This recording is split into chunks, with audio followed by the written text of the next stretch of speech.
नमस्कार दोस्तों, CDRK Saini competition classes में आप सभी का हार्दिक स्वागत है, अभिनंदन है।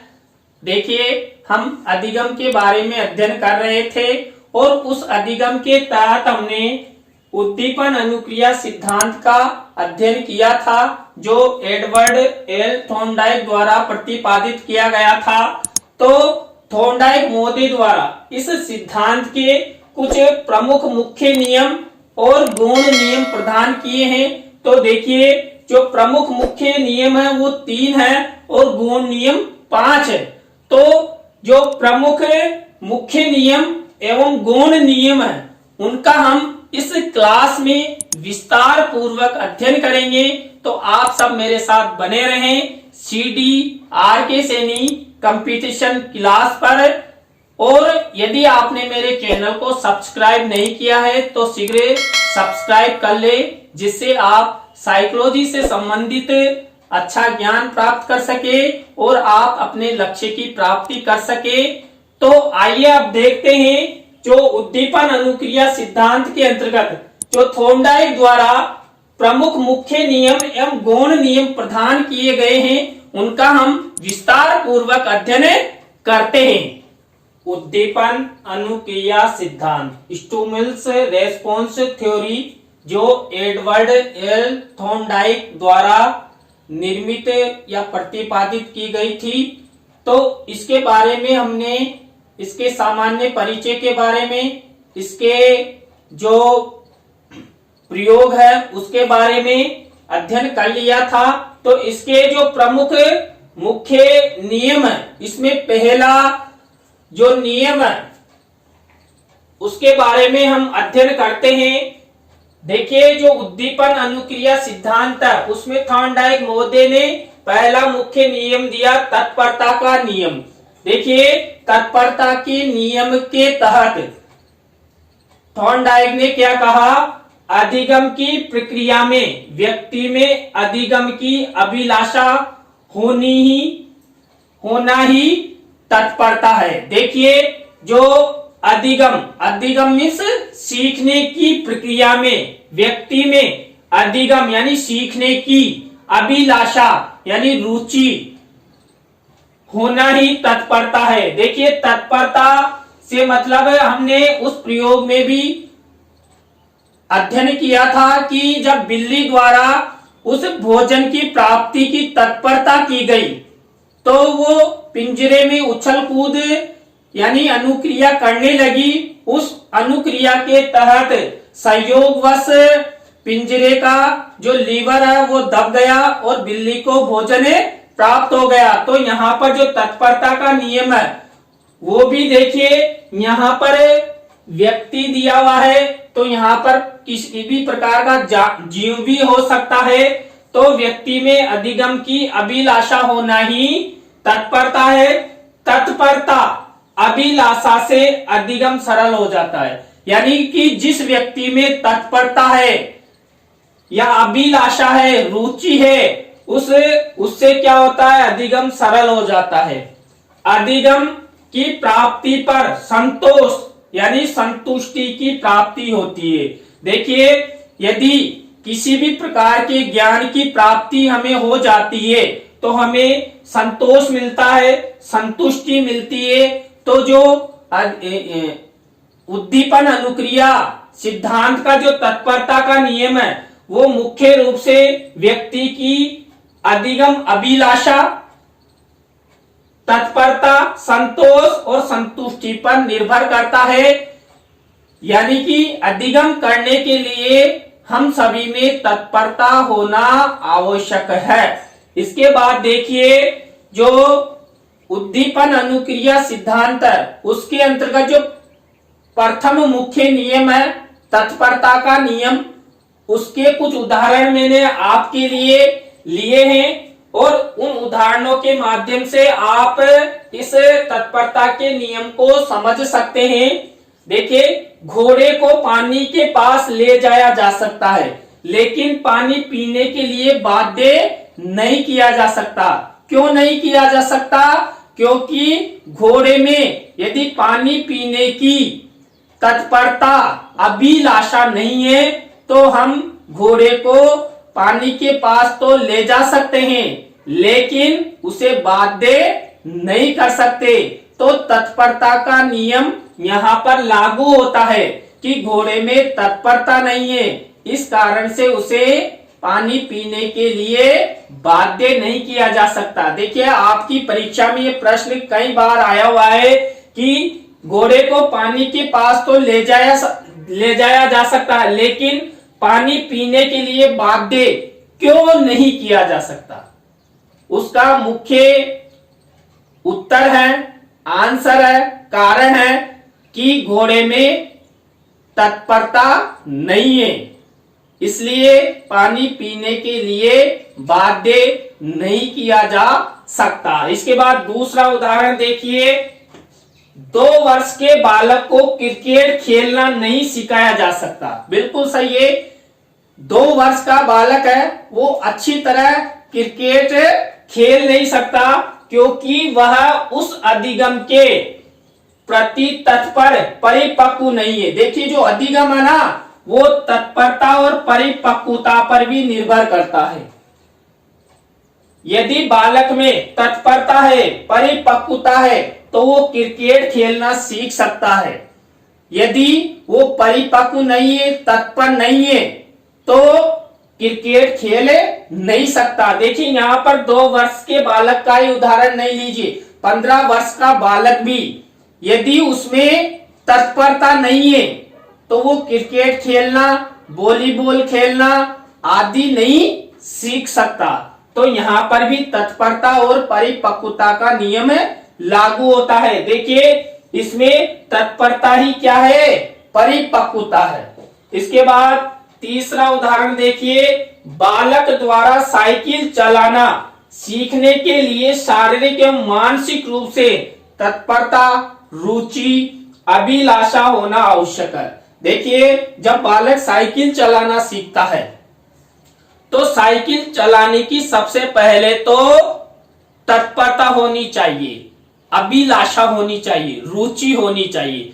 साइकिल चलाना तभी सीख सकता है बालक जब उसमें रुचि होगी, तत्परता होगी और अभिलाषा होगी। देखिए, आप सभी को पता है, जब हम साइकिल चलाना सीखते हैं तो हम कई बार गिरते हैं और हम दुर्घटनाग्रस्त भी होते हैं, और धीरे धीरे हम साइकिल चलाना सीखते हैं। उद्दीपन अनुक्रिया सिद्धांत जो है वो प्रयत्न और भूल, प्रयास और त्रुटि के सिद्धांत पर निर्भर है।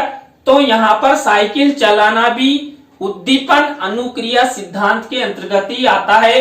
तो साइकिल चलाना सीखना बालक की तत्परता, अभिलाषा और रुचि पर निर्भर करता है। और देखिए, जब बालक साइकिल चलाना पूर्णतः सीख जाता है तो अंत में वो किसी भी प्रकार का प्रयास नहीं करता और किसी भी प्रकार की त्रुटि नहीं करता। तो जो बिल्ली वाला प्रयोग है उसी के समानांतर साइकिल चलाना सीखना, ये एक नया उदाहरण है। इसके बाद नेक्स्ट उदाहरण है, बालक को विद्यालय में प्रवेश तो दिलाया जा सकता है। यानी बालक किसी भी उम्र का हो, बालक चाहे 2 साल का हो, 3 साल का हो, 4 साल का हो या 5 साल का हो या 6 साल का हो, उसको विद्यालय में प्रवेश तो दिलाया जा सकता है, लेकिन शैक्षिक ज्ञान की प्राप्ति, शैक्षिक ज्ञान की यानी कि शिक्षा की प्राप्ति, शैक्षिक ज्ञान की प्राप्ति, बालक की शारीरिक मानसिक परिपक्वता। देखिए, जो विद्यालय में जो शिक्षण करवाया जाता है उस ज्ञान की प्राप्ति, उस ज्ञान के अधिगम के लिए बालक में शारीरिक रूप से सक्षम होना चाहिए और मानसिक रूप से परिपक्व होना चाहिए। यानी कि उसकी उम्र होनी चाहिए, रुचि होनी चाहिए, अभिलाषा होनी चाहिए और तत्परता होनी चाहिए। देखिए, बालक में यदि रुचि नहीं है, तत्परता नहीं है, शारीरिक और मानसिक रूप से परिपक्व नहीं है, तो वो बालक शैक्षिक ज्ञान प्राप्त नहीं कर सकता। तो इसके लिए बालक में रुचि, तत्परता और शारीरिक मानसिक तत्परता होना आवश्यक है, तभी जाकर बालक ज्ञान की प्राप्ति कर सकता है। तो उसे हम विद्यालय में तो प्रवेश दिला सकते हैं, लेकिन जो शिक्षा प्राप्ति अधिगम की प्राप्ति के लिए बाध्य नहीं कर सकते। तो यहाँ देखिए हमने 4 उदाहरण प्रस्तुत किए हैं और आपकी ये उदाहरण आरपीएससी, रिटे, सीटेट आदि में आए हुए हैं, तो वहां से मैंने ये उदाहरण लिए हैं।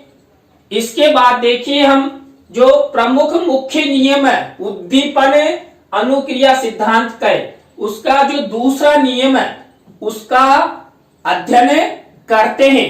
दूसरा प्रमुख नियम है अभ्यास का नियम। देखिए अभ्यास का नियम सबसे महत्वपूर्ण है। शिक्षा जगत में यदि ज्ञान प्राप्त करना है और आगे बढ़ना है, अपने लक्ष्य की प्राप्ति करनी है, तो अभ्यास का नियम शिक्षक के लिए और छात्र के लिए अति महत्वपूर्ण है। और जब विद्यालयों में शिक्षण कार्य होता है तो अभ्यास का नियम सबसे अधिक प्रयोग में किया जाता है। तो इस नियम के तहत देखिए अधिगम की प्रक्रिया में निरंतर अभ्यास आवश्यक है। देखिए हमें यदि सीखना है, अधिगम करना है, तो हमें अभ्यास को निरंतर लेना होगा। तो अधिगम की प्रक्रिया में निरंतर अभ्यास आवश्यक है, तब जाकर हम अच्छा अधिगम कर सकते हैं। निरंतर अभ्यास के द्वारा ही अधिगम स्थायित्व प्राप्त करता है, यानी अधिगम को हमें स्थायित्व प्रदान करना है, स्मृति में लाना है, तो हमें निरंतर अभ्यास करना आवश्यक है। अभ्यास व्यक्ति के कौशलों का विकास करता है। देखिए जो अभ्यास है ना, वो व्यक्ति हो या छात्र हो या शिक्षक हो, सभी के कौशलों का विकास करता है। यदि कौशलों का विकास करना है तो हमें अभ्यास करना आवश्यक है। विषय वस्तु की पुनरावृत्ति अधिगम को सशक्त बनाती है। हम किसी भी विषय वस्तु की बार बार उसकी पुनरावृत्ति करते हैं, अभ्यास करते हैं। देखिए पुनरावृत्ति और अभ्यास एक ही शब्द है, तो हम जितनी उसकी बार बार पुनरावृत्ति करेंगे अधिगम उतना ही शक्तिशाली बनेगा, स्थायित्व बनेगा, सरल बनेगा। तो देखिए जो थॉर्नडाइक महोदय हैं, उसने अभ्यास के नियम के तहत 2 उप नियम भी दिए हैं।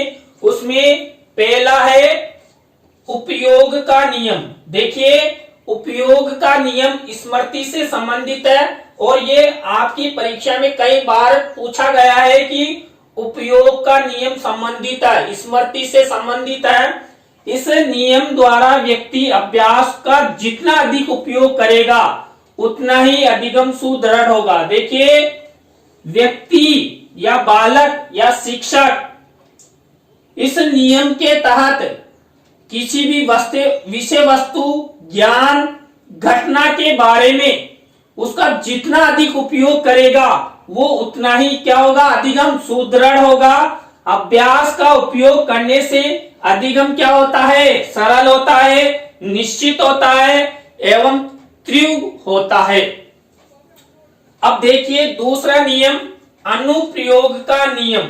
देखिए अनुप्रयोग का नियम विस्मृति यानी भूलने से संबंधित है। यह भी आपकी परीक्षा में पूछा गया है कि अभ्यास के नियमों के उपनियम, उनके अन्य नाम स्मृति भी आ सकता है, विस्मृति भी आ सकता है।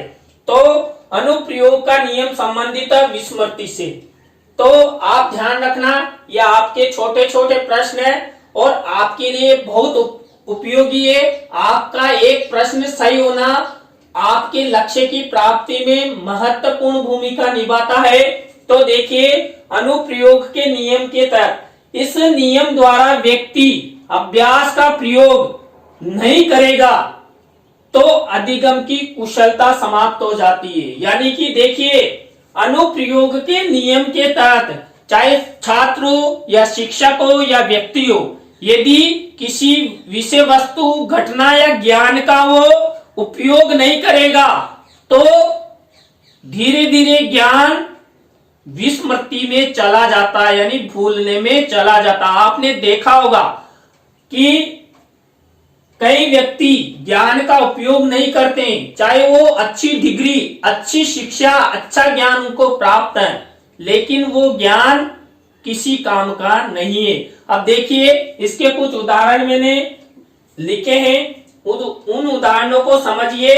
शिक्षक सीखे गए ज्ञान का, देखिए शिक्षक ज्ञान सीख कर आता है, तो शिक्षक सीखे गए ज्ञान का प्रयोग अभ्यास, यानी कि या तो प्रयोग करे या अभ्यास छात्रों के हित में करेगा तो ज्ञान अधिक स्थायित्व प्राप्त करेगा, प्रबल होगा, सशक्त होगा, सरल होगा, निश्चित होगा एवं तीव्र होगा। यानी कुल मिलाकर देखिए एक अध्यापक छात्रों को यदि अधिक से अधिक पढ़ाएगा तो देखिए खुद का भी अभ्यास होगा और छात्रों का भी अभ्यास होगा, जिससे क्या हो, शिक्षक का जो ज्ञान है ना वो स्थायित्व होगा और तीव्र होगा और उसे प्रत्येक पॉइंट्स के बारे में उसकी स्मृति में उस विषय के प्रति संपूर्ण यादाश्तीकरण रहेगा।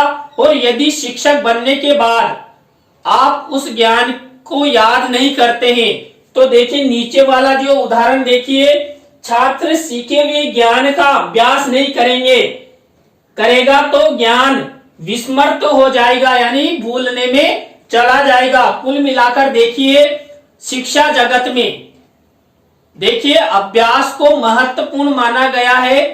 करत करत अभ्यास के जड़मति होय सुजान। देखिए अभ्यास के द्वारा व्यक्ति विद्वान बन सकता है, महान पंडित बन सकता है, तो इसके लिए ज्ञान का अभ्यास होना आवश्यक है। और देखिए यदि कोई शिक्षक है और आप शिक्षक बनने की तैयारी कर रहे हैं तो आप सभी को अभ्यास की अति आवश्यकता है। अभ्यास के द्वारा ही आप अपने ज्ञान को प्राप्त कर सकते हैं, अधिक सशक्त बना सकते हैं और आप अपने लक्ष्य की प्राप्ति कर सकते हैं। और आप देखिए कोई प्रतियोगिता परीक्षा की तैयारी कर रहा है, अन्य छात्र करते हैं और उस प्रतियोगिता परीक्षा की हम तैयारी 1, 2, 3 महीने तक लगातार करते हैं और समय पर यदि हमारी परीक्षा नहीं होती है तो हम उस परीक्षा की तैयारी करना छोड़ देते हैं, तो वो जो सीखा हुआ ज्ञान है जो हमने पहले 1, 2, 3 महीने तक याद किया है वो भी विस्मृत हो जाएगा। तो यदि आप प्रतियोगिता परीक्षा की तैयारी कर रहे हैं तो निरंतर चाहे 1 घंटा ही प्रतिदिन आप उसकी तैयारी करें, तब जाकर आप अपने लक्ष्य की प्राप्ति कर सकते हैं। इसके बाद जो